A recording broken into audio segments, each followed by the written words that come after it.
Hello viewers, আসসালামু আলাইকুম। আশা করি সকলেই ভালো আছেন। আমিও ভালো আছি, আলহামদুলিল্লাহ। আজকে আমি তাইনুল স্যার আপনাদের মাঝে হাজির হয়েছি চর্যাপদ নিয়ে আলোচনা করার জন্য। চর্যাপদ খুবই গুরুত্বপূর্ণ একটি টপিক, যেখান থেকে চাকরি পরীক্ষায় প্রায়ই প্রশ্ন আসে। আর এই চর্যাপদ খুব ভালোভাবে আয়ত্ত করতে পারলে এখান থেকে যেকোনো চাকরির পরীক্ষায় ১ নাম্বার অথবা ২ নাম্বার ক্যারি করা খুবই সোজা হবে। আজকে আমি খুব সংক্ষিপ্ত সময়ে চর্যাপদ নিয়ে আলোচনা করব। যারা আমার চ্যানেলে নতুন তারা অবশ্যই আমার চ্যানেলটি সাবস্ক্রাইব করে রাখবেন এবং নতুন ভিডিও পাওয়ার জন্য বেল আইকনটি অন করে রাখবেন। তাহলে যাওয়া যাক মূল ভিডিওতে। আসলে চর্যাপদ হচ্ছে বাংলা সাহিত্যের প্রাচীর নিদর্শন। আর এই চর্যাপদ মূলত গান বা কবিতার সংকলন। বুদ্ধ সহজিয়া সাধকগণ তাদের সাধন কার্য পরিচালনার জন্য চর্যাপদ রচনা করেছিল। এখন প্রশ্ন আসে, সহজিয়া কি বা সহজিয়া কারা? যারা সহজ মানুষকে পাওয়ার জন্য, সহজ মানুষ হচ্ছে সৃষ্টিকর্তা, অর্থাৎ সৃষ্টিকর্তাকে পাওয়ার জন্য দেহকেন্দ্রিক সাধনা পরিচালনা করে তাদেরকে সহজিয়া বলা হয়। লালন শাহ একটি গানে বলেছিলেন, সহজ মানুষ বোঝে দেখ না রে মন, দিব্য জ্ঞানে পাবি রে অমূল্য নিধি বর্তমানে। সহজ মানুষ বোঝে দেখ না রে মন, দিব্য জ্ঞানে। আসলে এই চর্যাপদের সাথে বাউল বা মরমী ফকিরদের সংযোগ রয়েছে। আর এই সহজিয়া সাধন কৌশল থেকে বাউল মতবাদের সৃষ্টি হয়েছে। চর্যাপদ ডক্টর মোহাম্মদ শহীদুল্লাহর মতে ২৩ জন কবির রচনা, আর ডক্টর সুকুমার সেনের মতে চর্যাপদে ২৪ জন কবির নাম পাওয়া গেছে।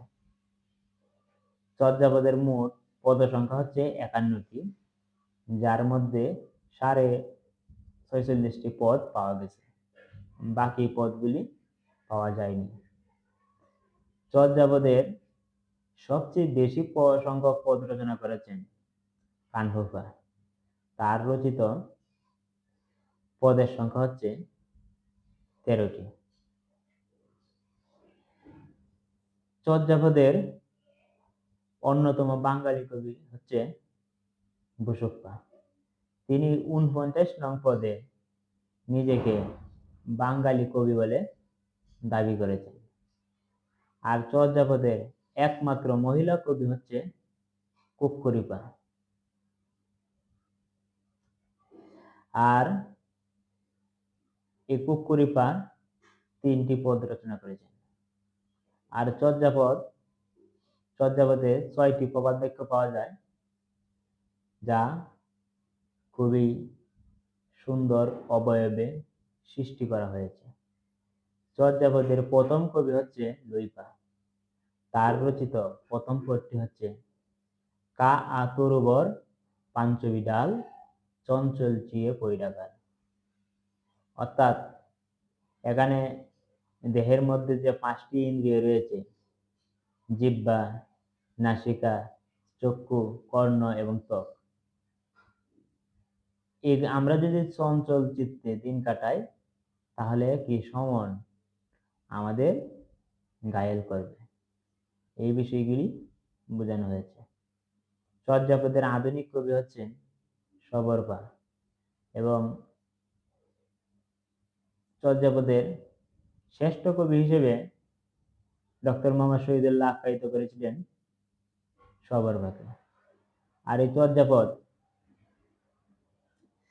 চর্যাপদে গ্রামীণ সমাজ এবং মহিলা জীবনযাপন এবং গ্রামীণ দরিদ্র এবং কৃষিভিত্তিক সমাজের পরিচয় পায়। আর এই চর্যাপদ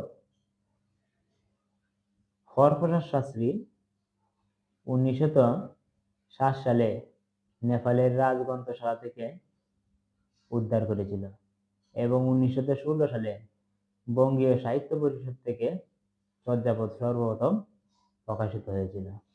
আর এই চর্যাপদ নিয়ে হিন্দি, উড়িষ্যা, মৈথিলি এইসব ভাষার মতবিরোধ ছিল। তারা দাবি করেছিল চর্যাপদ তাদের নিজ নিজ ভাষায় রচিত, কিন্তু 1926 সালে ডক্টর সুনীতি কুমার চট্টোপাধ্যায় সকল ভাষার দাবি খণ্ডন করে OBDL নামে গ্রন্থে তিনি প্রমাণ করতে সমর্থ হন যে চর্যাপদের ভাষা হচ্ছে বাংলা ভাষা। আর 1927 সালে ডক্টর মোহাম্মদ শহীদুল্লাহ চর্যাপদের ধর্মতাত্ত্বিক বৈশিষ্ট্য আলোচনা করেছিলেন। আর এই চর্যাপদ বাংলা সাহিত্যের সবচেয়ে প্রাচীন নিদর্শন।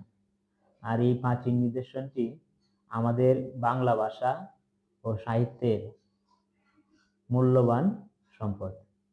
আর এই চর্যাপদ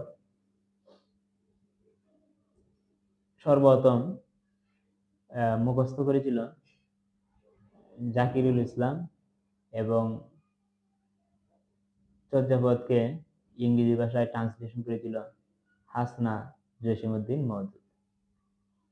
আমরা আমাদের এই প্রাচীন নিদর্শন গ্রন্থটি অধ্যয়ন করতে চেষ্টা করব এবং এখান থেকে ভালোভাবে আয়ত্ত করব, কেননা এখান থেকে জব পরীক্ষায় অনেক কোয়েশন এসে থাকে। আর এটা আমরা ভালোভাবে আয়ত্ত করতে পারলে 1-2 নাম্বার ক্যারি করা খুবই সহজ হবে।